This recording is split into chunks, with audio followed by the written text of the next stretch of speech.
Food এবং একটা medicine. আপনারা দেখেছেন যে ফুডটা কি, খাবার হচ্ছে আমাদের দৈনন্দিন চলার জন্য, আমাদের জীবন চাহিদা, শক্তি, রোগ প্রতিরোধ ক্ষমতা, সেলফ ডেভেলপমেন্ট সবকিছু পাওয়ার এনার্জির জন্য আমরা যে জিনিসটা গ্রহণ করি সেটাকে কিন্তু আমরা খাদ্য বলছি।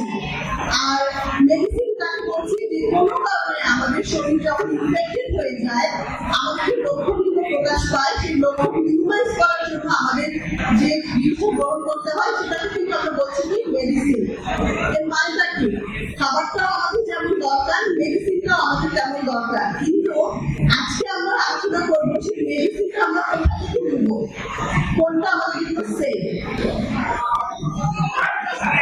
আজকে থেকে অনেক বছর আগে কিন্তু হিপোক্রেট বলে গেছিল কি, যে let food be the medicine, thy medicine and let medicine be thy food. মানে কি, যে আমাদের জীবনে মেডিসিনটাকে ফুডটাকে এমন ভাবে আমরা নেই যাতে সেটা আমাদের মেডিসিন হিসেবে কাজ করে, আমাদের যাতে আর্টিফিশিয়াল মেডিসিন গ্রহণ করতে না হয়। আমরা কিন্তু পুষ্টিবিদ, আমরা সবসময় চেষ্টা করি আপনাদের প্রতিরোধ ব্যবস্থাটা যেন ঠিক থাকে, মানে অসুস্থ হওয়া না লাগে সেজন্য আপনারা কি করবেন সেই ব্যবস্থা নেওয়ার জন্য।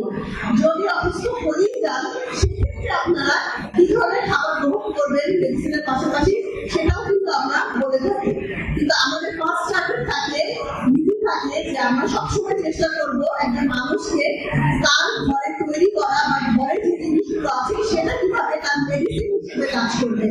খুব চমৎকার বিষয় না মনে হচ্ছে না যে আসলে ফুড কিভাবে মেডিসিন হিসেবে কাজ করবে? আমরা তো জন্ম হওয়ার পর থেকে দেখে এসেছি আমার পেট খারাপ, আমার ঘুম হচ্ছে না, আমার ইনডাইজেশন, তো আমাকে এই ওষুধটা নিতে হবে, তাই কি না?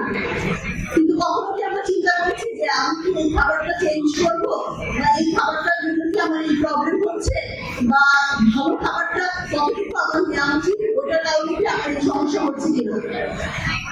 তো এই জিনিসগুলো আমাদের মাথায় রাখতে হবে।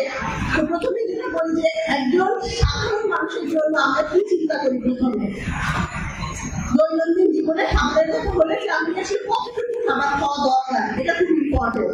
কিন্তু প্রাপ্তবয়স্ক ব্যক্তির জন্য আমরা সবসময় যদি বলে থাকি যে 2000 কিলো ক্যালোরি দরকার হয়, তাহলে সেটাকে আমরা কি করি, এই ফুডটা থেকে কি আসে, প্রথমে আপনারা দেখবেন নিউট্রিয়েন্টের ভাগ হয়ে যায়।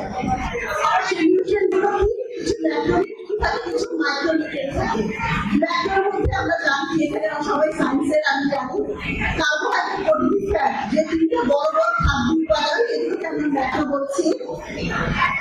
তারপর মাইক্রো বলছি, যেটা হচ্ছে ভিটামিন এবং মিনারেলস এবং ওয়াটার। এই তিনটা খাদ্য উপাদানকে মিলিয়ে কিন্তু আমাদের নিউট্রিয়েন্ট এবং আমাদের সর্বোপরি খাদ্যটা আমাদের বডিতে আসে, যেটা আমাদের ক্যালোরি দেয়। এই যদি 2000 কিলো ক্যালোরি আমরা হচ্ছে কি একটু গ্রামে ভাগ করি যে আসলে কোন খাবার থেকে কতটুকু গ্রামে নিব, তাহলে আপনি নিচে দেখবেন টোটাল হচ্ছে 470 গ্রাম হচ্ছে আমরা কার্বোহাইড্রেট, প্রোটিন, ফ্যাট থেকে আমাদের নেওয়া উচিত। এরপরে হচ্ছে 1.3 গ্রাম আমরা নেবো হচ্ছে কি ভিটামিন এবং মিনারেলস। আমরা কিন্তু অনেক সময় টেনশনে থাকি যে ভালো খাবার বলেন, পুষ্টিবিদ আপনাকে বলেন এইটা খাবো ওইটা খাবে, কিন্তু কতটুকু খাবো, কোনটা আমাদের আসলে শরীরের জন্য দরকার সেটা। এবং অবশ্যই কিন্তু আমরা 2.5 লিটার পানি এখন করি, কিন্তু আমরা এখন প্রচুর সেমিনারে লাইভ রিড করি, এবং যারা হচ্ছে কি এসির মধ্যে থাকে তাদেরও যেমন হচ্ছে প্রচুর পানির চাহিদা আছে, তরলের চাহিদা আছে, পাশাপাশি যারা রিক্সা পুলের বা হেভি ওয়ার্কার তাদেরও কিন্তু পানির চাহিদা বেশি।